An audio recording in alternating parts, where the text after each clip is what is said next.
Hello বন্ধুরা, chicken কাবাব তো অনেকেই খেয়েছেন, কিন্তু কখনো কি সয়াবিনের কাবাব খেয়েছেন? এই রমজান মাসে ইফতারির আয়োজনে আজ আমি তৈরি করছি সয়াবিনের কাবাব। প্রথমে আমি 100 গ্রাম পরিমাণ সয়াবিন নর্মাল পানিতে ভিজে রেখেছিলাম।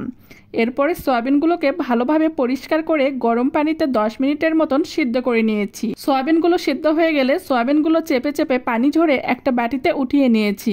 সয়াবিনের কাবাব তৈরির রেসিপি দেখার জন্য সম্পূর্ণ ভিডিওটি ধৈর্য সহকারে দেখবেন। আর এই সয়াবিনের কাবাব বানানোর জন্য এর সঙ্গে নিয়েছি 50 গ্রাম পরিমাণ ছোলার ডাল। ডালগুলোকে আমি 4-5 ঘন্টার মতন ভিজিয়ে রেখেছিলাম। আরও নিয়েছি ছোট ছোট সাইজের 7-8 পিস মুরগির ফ্রেশ মাংস। কাবাব বানানোর জন্য অবশ্যই হাড় ছাড়া মাংস হতে হবে। এখন আমি সয়াবিন, মুরগির মাংস আর ছোলার ডাল আলাদা আলাদা করে ব্যালেন্ড করে নিয়েছি। সবগুলো উপকরণ একসঙ্গে ব্যালেন্ড করে নেওয়া যেত, কিন্তু আমি ভিডিও করার জন্য আলাদা আলাদা করে ব্যালেন্ড করে নিয়েছি। এখন একটা বাটিতে সয়াবিনের পেস্টের সাথে ছোলার ডালের পেস্ট আর মুরগির মাংসের পেস্ট দিয়ে দিলাম। এর সঙ্গে আরও দিয়ে দিব 2-3টা পেঁয়াজ কুচি, 3-4টা লাল মরিচের কুচি, 2-3টা কাঁচা মরিচের কুচি, 2-3টা বিলাতি ধনেপাতা কুচি আর কিছু পরিমাণ পুদিনা পাতা কুচি।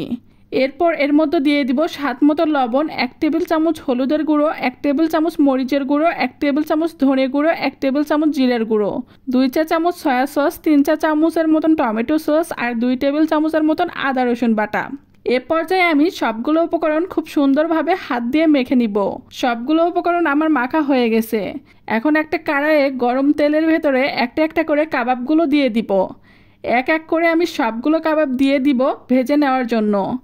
আর এই সময় অবশ্যই চুলার আগুন মিডিয়াম আঁচে রাখতে হবে।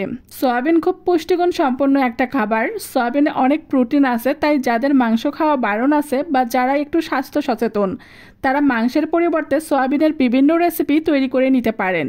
আর সয়াবিনের দাম তুলনামূলকভাবে অনেক কম, তাই এটা দিয়ে নানা ধরনের মজার মজার খাবার বানিয়ে নিতে পারেন। এখন আমি একটা একটা করে কাবাবগুলো উল্টিয়ে দিব। কাবাবের দুই পাশে যখন ভাজা হয়ে আসবে তখন আমি কাবাবগুলো একটা একটা করে চাকনিতে উঠিয়ে নিব। এভাবে আমি সবগুলো কাবাব ভেজে নিব। আর কাবাব শুধু ইফতারের আইটেমেই নয়, ছোট বাচ্চাদের টিফিনে অথবা বিকেলের নাস্তায় অথবা সন্ধ্যার নাস্তাতে ছোট বড় সবাই অনেক মজা করে খেতে পারবেন।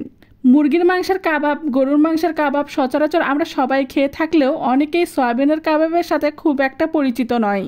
এই সয়াবিনের তৈরি কাবাব গরু কিংবা মুরগির মাংসের তৈরির কাবাবের থেকে স্বাদের দিক থেকে কোনো অংশে কম নয়।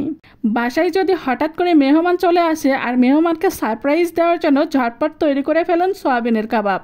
আর এটা খেতে এত সুস্বাদুকর আর এত মজাকর, বুঝতেই পারবে না যে তারা সয়াবিনের কাবাব খাচ্ছে। সবগুলো কাবাব আমার ভেজে নেওয়া হয়ে গেছে। এখন একটা প্লেটে কাবাবগুলো ঠান্ডা হওয়ার জন্য রেখে দিয়েছি, কারণ এই কাবাবগুলো আমি ডিপ ফ্রিজে সংরক্ষণ করে রাখবো আর পুরো রমজান মাস পর্যন্ত খাবো। তবে খাবারের আগে ফ্রিজ থেকে নামিয়ে 2-3 ঘন্টা নর্মাল করে এরপরে এগুলোকে হালকা ফ্রাই করে নিতে হবে। এই রমজান মাসে ইফতারের জন্য আপনিও তৈরি করে ফেলুন ঝটপট করে সয়াবিনের কাবাব। আপনারা সবাই ভালো থাকবেন। আবারও দেখা হবে নতুন কোনো ভিডিওতে। খোদা হাফেজ।